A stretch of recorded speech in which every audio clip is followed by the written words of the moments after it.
I was at brunch when my best friend Emily asked, "What do you think of Black Mirror?" I laughed. "Oh man, that episode where the Prime Minister has to do it with the pig got me messed up." Suddenly, Emily started hyperventilating.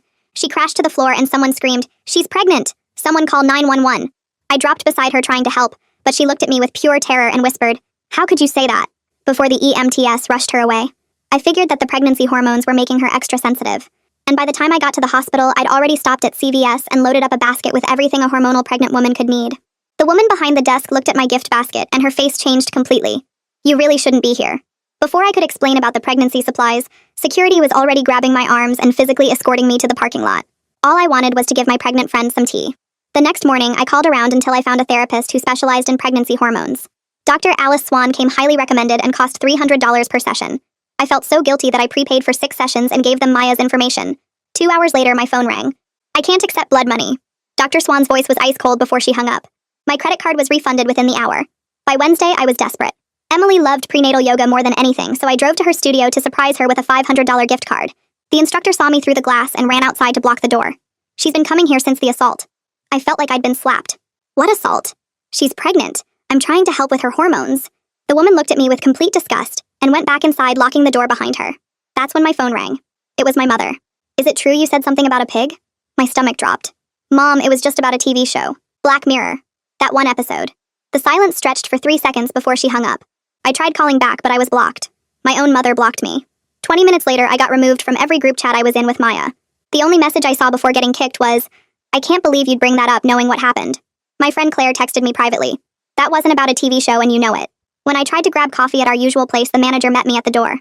"After what you triggered on the anniversary, you're not welcome here." He wouldn't say another word. Just stood there until I left. I posted on Facebook asking if Emily was okay and mentioning I had pregnancy care items for her. The comments made me sick. "Delete this. Today of all days. This is sick." And 14 years ago today, before the post got reported and removed. Everyone was acting like I'd committed some unforgivable crime, but nobody would tell me what I'd done. Maya's husband was the only one to text me back. "She's been in therapy for 2 years. She was finally doing better." Then blocked. I ran into our mutual friend Violet at Target and cornered her by the shampoo. "Please just tell me what's happening." She tried to leave, but I blocked her cart. Emily changed her last name 18 months ago, after the camp tragedy. She watched it happen. Then she literally ran away from me. That's when the certified letter arrived. From the law offices of Smith & Associates.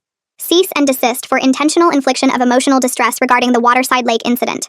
I'd never heard of Waterside Lake in my life. I typed Waterside Lake incident 2 years ago into Google with shaking hands. The first result changed everything. 8-year-old boy dies at Waterside Lake summer camp. Sexual assault victim's sister watches helplessly. I clicked the article feeling like I might throw up. The details were horrifying. An 8-year-old boy had been assaulted by a teenage camp counselor.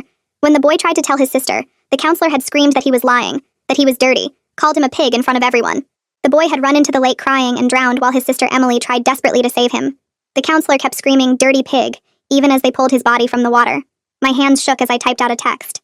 "Maya, I just found out about Waterside Lake. I'm so sorry. I had no idea. Please let me explain." I hit send and waited. 3 dots appeared immediately. Then my phone exploded. 17 voicemails in 6 minutes. I played the first one. "You think sorry fixes this?" Maya's voice was raw with rage. "You knew. You just wanted to hurt me." The second was worse. "I trusted you with everything, and you used it against me on his death day." By the 5th message, she was sobbing. "You're a calculating, evil monster." By the 15th, I had already decided to show her just how calculating I could really be. I grabbed my phone and opened the Notes app while still sitting in my car outside my apartment building. My hands weren't shaking anymore. The anger had turned into something cold and hard. I started typing out every single way I could expose what was really happening here. Screenshots of Maya's crazy messages calling me evil. Maybe I'd send them to that gossip blog everyone in town reads. I typed out ideas about calling Emily's yoga studio with concerns about her mental state. My fingers moved fast across the screen. Each idea I wrote down was worse than the one before it. Anonymous tips to her work. Posts in local Facebook groups asking if anyone else had noticed Emily acting strange. Contact her family members she hadn't talked to in years. The list grew longer and nastier with each passing second. My phone kept buzzing with more notifications while I typed. Instagram showed 3 more people had blocked me. The book club group chat I'd been in for 2 years kicked me out. Facebook notifications popped up showing people I hadn't talked to since high school were unfriending me. Someone removed me from the neighborhood watch group. My college roommate blocked me on LinkedIn. Even the local buy and sell group banned me. The isolation was spreading through every single part of my online life, like someone had sent out a mass message telling everyone to cut me off. I closed the revenge list and pulled up the Waterside Lake article again on my phone. This time I forced myself to read every single word slowly. The 8-year-old boy had been crying when he ran to his sister Emily after the counselor touched him. The counselor had grabbed him and screamed that he was lying. Called him a dirty pig in front of all the other kids. Said pigs like him deserved what they got. The boy had broken free and run straight into the lake, still crying. Emily had jumped in after him but couldn't reach him in time.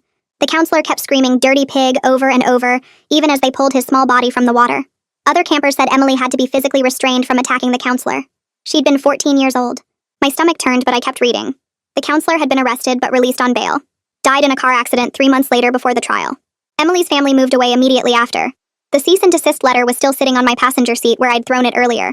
I picked it up and read through the legal language more carefully this time. Intentional infliction of emotional distress regarding the Waterside Lake incident. The law firm was threatening further action if I made any additional contact. They could sue me for damages. Get a restraining order. This wasn't just social consequences anymore. This could destroy my finances and maybe even lead to criminal charges. The fear started mixing with my anger as I realized how bad this could actually get. I searched for the camp counselor's name from the article on every platform I could think of. Facebook showed nothing. Instagram had no results. Twitter came up empty. LinkedIn had 0 matches. I tried different spellings and variations but found nothing except the same few news articles about the incident. No family members posting about him. No memorial pages. No old social media accounts. It was like he'd been completely erased from the internet after he died. My frustration built with each failed search. Part of me had wanted to find something. Anything I could use to show that I wasn't the real villain here. I opened Facebook and started drafting a post explaining everything. Typed out how this was all a huge misunderstanding about a TV show reference. Found screenshots of Black Mirror episodes online and attached them. Added a long explanation about how I'd never heard of Waterside Lake before today. How I was just trying to help my pregnant friend with hormones. My thumb hovered over the post button for 30 seconds. Then 40. Then a full minute. Something in my gut told me this would make everything worse. I deleted the whole thing without posting it. I found Emily's number in my contacts and hit call before I could think too hard about it. Maybe if I could just talk to her directly without Maya interfering. The phone didn't even ring. An automated message came on immediately saying this number was no longer accepting calls from me. She'd blocked me completely. There was no way to reach her directly anymore. The wall Maya had built around Emily was total. I opened my email and started typing a message to Dr. Swan. Explained that I genuinely hadn't known about Emily's trauma. That I'd been trying to help with what I thought were pregnancy hormones. That the therapy sessions I'd paid for were meant as a real gift. Not whatever she thought they were. I hit send and waited. Within 60 seconds, an auto reply came back. Do not attempt further contact or legal action will be taken. Even the therapist was threatening me with legal consequences now. I started writing an email to my mother trying to explain the Black Mirror reference. Typed out a whole explanation about the TV show and how it was just an unfortunate coincidence. Deleted it and started over with a different approach about how everyone was overreacting. Deleted that too and tried a third version focusing on how I couldn't have known about something that happened before I even met Emily. None of them sounded believable even to me. The Black Mirror explanation seemed fake. The coincidence felt impossible. The timing was too perfect to be random. I saved all 3 drafts without sending any of them. That night I tossed and turned in bed for hours. Every time I closed my eyes I saw that little boy's face from the news article photo. Then I'd see Emily laughing at the party right before I made that stupid joke. My chest got tight and I couldn't breathe right. I kept checking my phone every few minutes even though nobody was texting me anymore. Around 3 in the morning I gave up trying to sleep and went to the kitchen to make coffee. My laptop was still open on the counter showing those unsent email drafts to my mom. I closed it and just sat there in the dark kitchen until the sun came up. My phone buzzed with a work notification, and I grabbed it hoping someone was finally talking to me again. The email from HR made my stomach drop. They wanted to see me tomorrow at 9 sharp about our company's online conduct policy. The message mentioned reviewing social media activity that could damage our reputation. Someone must have screenshot my Facebook post before it got deleted. I started shaking because I needed this job to pay rent, and now even my work was getting involved in this mess. I went to my home office and found the cease and desist letter in my bag. I spread it out on my desk and grabbed a yellow highlighter. Every scary legal phrase got marked up. Intentional infliction of emotional distress got 3 circles around it. Further legal action got underlined twice. Harassment and stalking behaviors made me feel sick. The more I read it, the more I realized this wasn't just people being mad at me online. This was real legal trouble that could ruin my life. I started calling law firms from Google searches at exactly 8 when they opened. The first 3 said they didn't handle this kind of case. The 4th one transferred me around to different people who kept asking me to explain the whole story over and over. Finally, I got connected to Ray Pennington's assistant who said he specialized in defamation and media law. She could squeeze me in for an emergency consultation that afternoon for $500. I booked it immediately because just having an appointment made me feel less panicked about everything falling apart. The law office was in a fancy building downtown, and I got there 20 minutes early. I sat in the waiting room going over my story in my head. Maybe if I explained about the Black Mirror episode clearly enough, Ray would see this was all a big misunderstanding.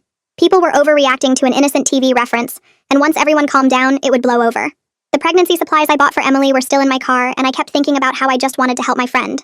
After the appointment, I went out to my car and grabbed the gift basket from the trunk. I brought it inside and set it on my kitchen counter. Looking at all the teas and lotions and pregnancy books I'd carefully picked out made me feel weird. What I thought were thoughtful gifts now looked like evidence of something creepy. The basket sat there like proof that I didn't understand what was really happening. Ray called me into his office right on time, and I sat in the leather chair across from his huge desk. He had a legal pad and fancy pen ready, and told me to start from the beginning. I went through everything from the party joke to the cease and desist letter. He didn't interrupt once, just took notes the whole time I talked. When I finished, he set down his pen and looked at me with this serious expression that made my chest tight. He explained that I was facing real legal risks, including possible defamation lawsuits and harassment charges. The most important thing was to have absolutely no contact with Emily or Maya or anyone else involved. No texts, no calls, no showing up places, nothing. His tone was calm but firm, and I finally understood this wasn't going away. He had me write out a timeline of everything that happened since the party. Every text I sent, every call I made, every place I went trying to fix things. Seeing it all written down in order made me realize how it looked from the outside. All my attempts to help or explain looked like stalking behavior. The timeline showed someone who wouldn't leave Emily alone even after being told to stop multiple times. Ray reviewed my timeline and pointed out each action that could be used against me legally. He explained that any public posts about the situation could be seen as retaliation or defamation. Even defending myself online could make things worse legally. I was basically trapped into silence while everyone else could say whatever they wanted about me. The unfairness of it made me angry. But Ray said that was just how these situations worked. My only option if I really wanted to fix things was working with a restorative justice facilitator. He explained it was a process where someone neutral would help repair harm without direct contact. I didn't really understand how that would work and felt skeptical about the whole thing. But Ray insisted it was my only choice that wouldn't risk making the legal situation worse. He gave me the name of someone named Maria Roth who specialized in this kind of work. I left Ray's office and walked back to my car through the building lobby, where a community board caught my eye with a bright yellow flyer for a trauma survivor support group meeting every Thursday at the community center. I pulled out my phone and took a quick photo thinking, maybe if I understood trauma better, I could figure out what I'd actually done wrong here. The drive home took 20 minutes, and when I got inside, I sat at my kitchen table with my laptop and opened our old shared Google Calendar that I hadn't looked at in months. There it was in bright red on today's date marked as Waterside Anniversary. Check on Emily. In a group calendar I'd muted back in January when all the notifications got annoying. My stomach turned as I stared at that red marker, realizing I could have known if I'd been paying any attention at all to what was going on with my friends. I clicked over to my messages and started scrolling back through old texts from the past few months looking for anything I might have missed. 3 months ago, Claire had sent me a message asking if I could check in with Emily around the anniversary date since she'd be out of town, and knew it was always hard for her. I'd left it on read and completely forgot about it until right now, staring at that unanswered text making me feel sick about how careless I'd been. I closed my laptop and sat there replaying the party conversation over and over in my mind, trying to remember exactly what happened before I made that joke about the pig. Someone had been talking about Netflix shows, and then someone else mentioned disturbing TV. And my brain just pulled up that Black Mirror reference, but now I wondered if maybe I'd heard about Emily's brother before, and somehow my brain connected those things without me realizing it. The possibility that this wasn't completely random made my chest feel tight with a kind of dread I couldn't shake. My phone buzzed with an email from HR, and when I opened it, my hands started shaking, because the meeting I thought was scheduled for next week was now moved to first thing tomorrow morning at 8, with my direct manager required to attend. The formal tone talking about urgent matters requiring immediate attention made it clear this wasn't going to be a friendly chat about my performance goals. I barely slept that night and showed up at the office 15 minutes early the next morning, where my manager was already waiting in the conference room with a stack of papers in front of her.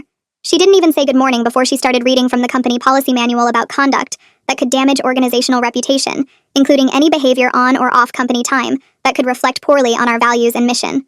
She explained that my actions at the party and everything after had created liability concerns for the company, especially since several employees had witnessed the incident and reported feeling unsafe about my behavior. I tried to explain that it was just about a TV show, and I never meant any harm, but she cut me off mid-sentence. "We deal with impact, not intent," she said firmly, and I could tell from her tone that nothing I said was going to change what was about to happen. The meeting lasted exactly 12 minutes and ended with her sliding a paper across the table informing me I was placed on immediate paid suspension, pending a full review by senior leadership with a final decision to come within 30 days. Walking out of that building with my laptop and desk plant in a cardboard box. While the security guard watched made me angrier than I'd been since this whole thing started, because now it wasn't just my personal life falling apart, but my professional one too. Back at home, I threw the box on my couch and sat at my computer with this dark energy building inside me as I started thinking about that camp counselor who'd done those horrible things to Emily's brother. If everyone wanted to paint me as some kind of villain for an innocent TV reference, maybe I should show them what real evil looked like by finding that counselor and making sure everyone knew exactly what they'd done. I opened Facebook and started searching for Waterside Lake groups, thinking there had to be support groups or memorial pages where I could find information about the counselor and what happened to them after the incident. I found 8 different groups for Waterside Lake families and survivors, and tried to join each one, but every single request was instantly denied with a message saying I'd been blocked from joining by the group administrators. Someone had already gotten to every single group warning them about me, which meant my search for information about the counselor was completely blocked before I even started. My phone buzzed with an Instagram notification, and when I opened it, there was a DM from an account with no profile picture and 0 followers. The message said they used to work at Waterside Lake and had documents that might interest me about what really happened that day. I stared at the screen for a full minute, trying to decide if this was some kind of trap, or if someone was actually trying to help me understand. Before I could even respond, another message popped up with an attachment, and my finger hovered over it for 10 seconds before I clicked. The PDF that opened made my stomach turn as I read through pages and pages of the official incident report from the camp, with way more detail than any news article had shared. The counselor's exact words were written out in the witness statements, and seeing "dirty pig" written over and over in different testimonies made me have to run to the bathroom where I threw up everything I'd eaten that day. I came back to my phone and kept reading even though my hands were shaking, so bad I could barely hold it steady. That's when I saw it in one of the witness statements about how the counselor had been saying those words for weeks before the incident, and suddenly something clicked in my brain. I remembered sitting in Emily's kitchen 2 years ago when her cousin was visiting, and someone mentioned those exact words while Emily went completely silent and left the room. I'd been there eating chips and salsa when her cousin said something about a counselor calling kids dirty pigs, and I'd just kept eating like it was nothing important. The memory hit me so hard I dropped my phone on the floor and just sat there realizing I'd heard about this before and completely pushed it out of my mind. I'd filed it away as too uncomfortable to think about and never connected it to Emily, even though she'd literally left the room when it came up. The shame of knowing I could have been more careful if I'd just paid attention made me feel worse than anything anyone else had said to me. I opened my laptop and started typing out this long apology message to Emily, explaining how I just remembered hearing about it before, and how sorry I was for not being more aware. For an hour, I wrote and rewrote, trying to explain how I'd blocked it out and never meant to hurt her, and how I understood now what I'd done. When I finally read the whole thing back to myself, I realized every single sentence was about making myself feel better, and had nothing to do with actually helping Emily heal from what I'd triggered. I highlighted the entire message and hit delete, then closed my laptop and just sat there for 20 minutes staring at the wall.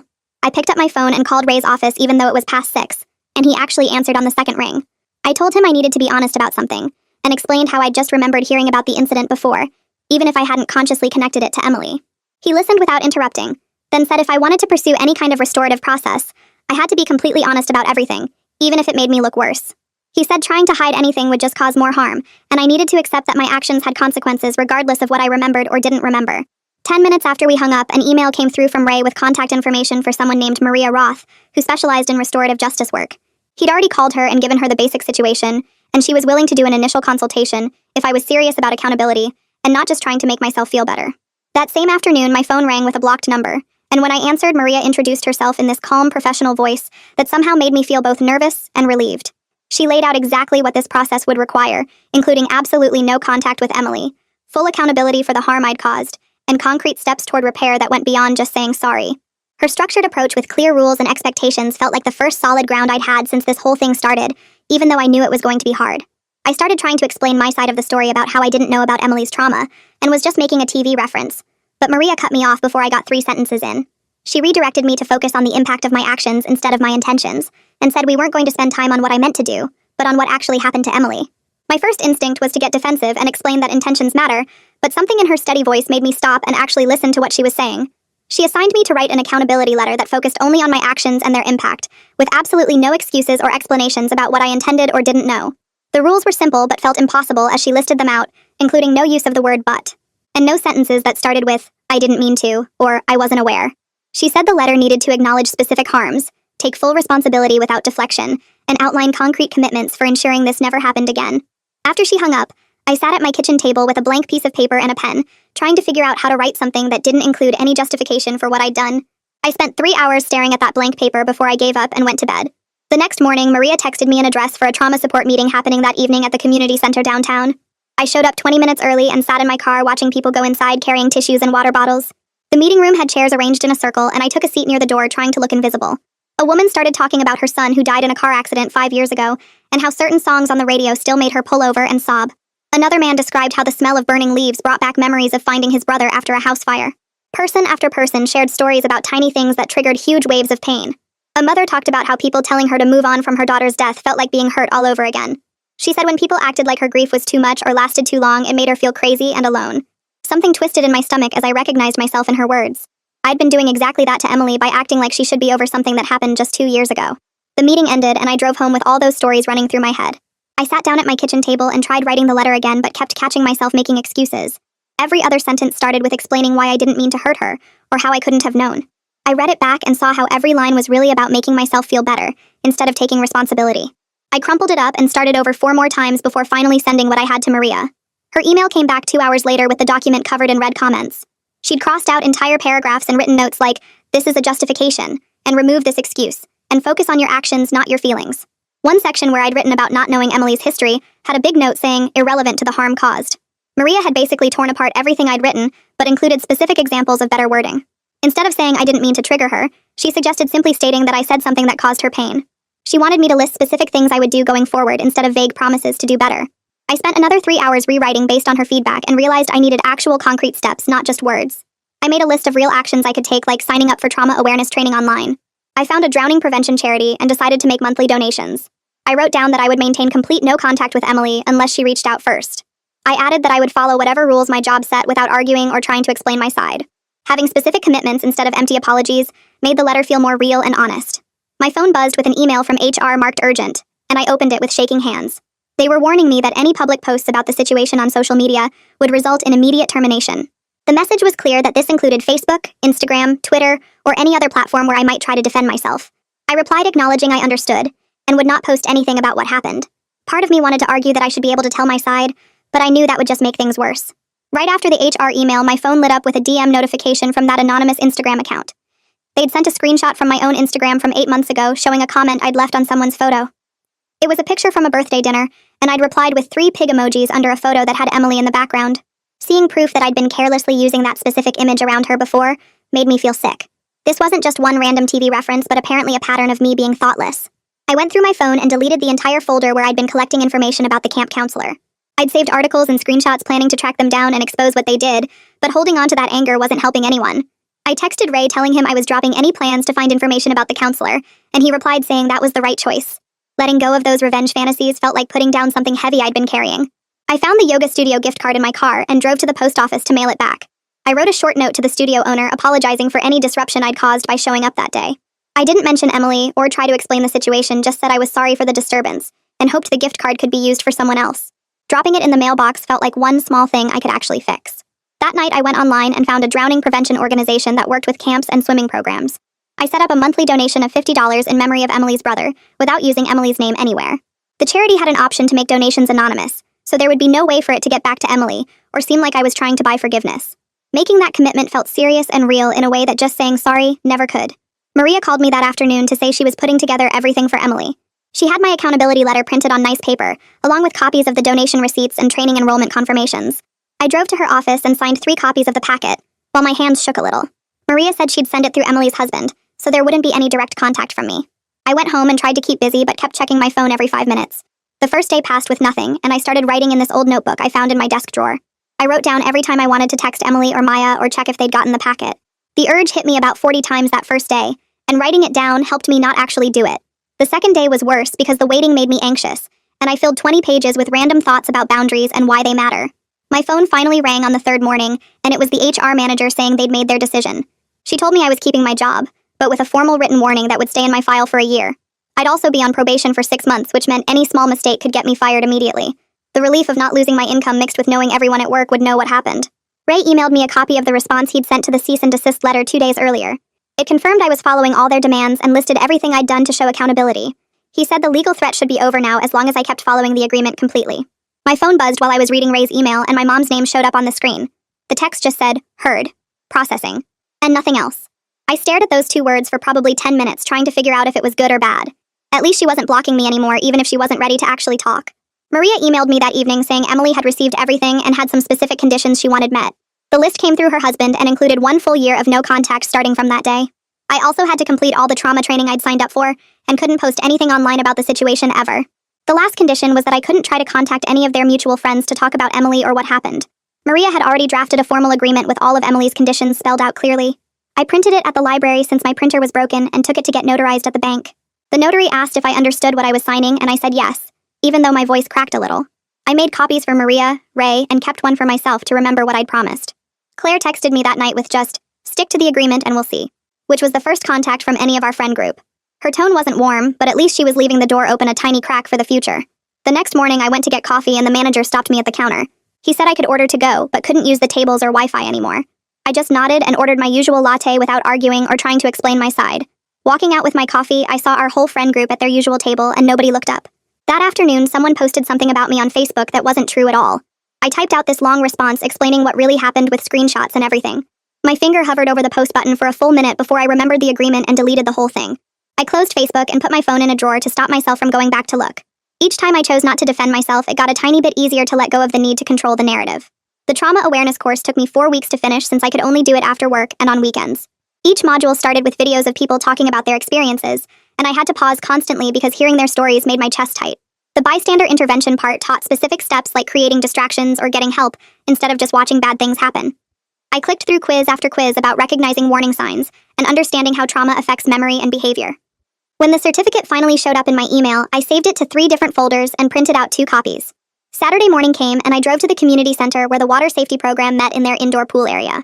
The coordinator handed me a bright yellow volunteer shirt and showed me where to set up the kickboards and pool noodles for the kids. 8 little kids showed up for the beginner class, and I spent 2 hours helping them practice floating on their backs while the main instructor taught proper breathing techniques. One kid kept grabbing my arm every time he thought he might go under, even though the water only came up to his waist. After class, I helped stack all the equipment in the storage closet and signed up for the next 3 Saturdays on the volunteer schedule. That night, I went through my apartment and found all my Black Mirror DVDs in the entertainment center. I put them in a box along with the collector's edition I'd bought last year and drove them to the donation center drop-off bin. My Netflix account took 3 tries to cancel because they kept offering me deals to stay, but I clicked through all the retention offers until the cancellation went through. The pregnancy basket had been sitting in my closet for weeks, and I loaded it into my car with 2 bags of additional supplies I'd bought at Target. The women's shelter had a donation drop-off door on the side of the building where you could leave things without going inside. I left everything there without writing my name on anything and drove away before anyone saw me. Monday felt weird without any drama or messages to deal with. I went to work, came home, made dinner, watched some cooking show on YouTube, and went to bed at a normal time. Tuesday was the same, and by Wednesday I started noticing how much calmer my body felt without constantly checking my phone for bad news. Thursday. I actually read a book for the first time in months, and Friday I cleaned my whole apartment just because I had the energy. Maria's email came through Saturday afternoon while I was at the pool teaching a kid how to kick properly. She wanted confirmation that I was still following all the agreements and asked about my progress on the trauma training. I typed back a quick response listing everything I'd completed and attached the certificate as proof. Sunday morning, I decided to go hiking at the state park about an hour from my apartment. The trail map showed it went past a small lake, and I thought about choosing a different path, but decided to stick with my original plan. When I got to the section near the water, I stayed on the trail instead of going down to the shore like other hikers were doing. I stood there for maybe 5 minutes looking at the sun reflecting off the surface and thinking about an 8-year-old boy who never got to grow up. The whole walk back to my car, I kept thinking about how I'd spent so much mental energy planning revenge that never happened. All those hours writing lists of ways to hurt people back or expose them had been completely wasted when I could have been doing something useful instead. I'd been so focused on being calculating about causing damage that I never considered I could use that same strategic thinking to prevent harm. Every choice to follow the agreement instead of fighting it had slowly been teaching me that accepting consequences didn't mean accepting defeat. The volunteer work at the pool was actually making a difference for those kids learning water safety. The trauma training had opened my eyes to patterns I'd been blind to before. Even just leaving Emily alone to heal without my interference was a form of taking responsibility. My losses were real, but they were also earned through my own careless actions. The friends who cut me off, the reputation I'd damaged, the trust I'd broken. All of it was the natural result of what I'd done. Fighting against those consequences would only have caused more harm to everyone, including myself. Maybe being calculating could mean carefully planning how to rebuild myself into someone who thinks before speaking. Someone who considers impact, not just intent. Someone who recognizes that my good intentions mean nothing if my actions cause real harm. The restraint I was learning wasn't weakness, but a different kind of strength. Real growth meant accepting that I'd never get to control how others saw me. All I could control was making sure I never carelessly destroyed someone's peace again. Appreciate you sticking around and wondering through all this with me. It's been a ride sharing the journey together. Until we cross paths again. Like the video, it helps more than you think.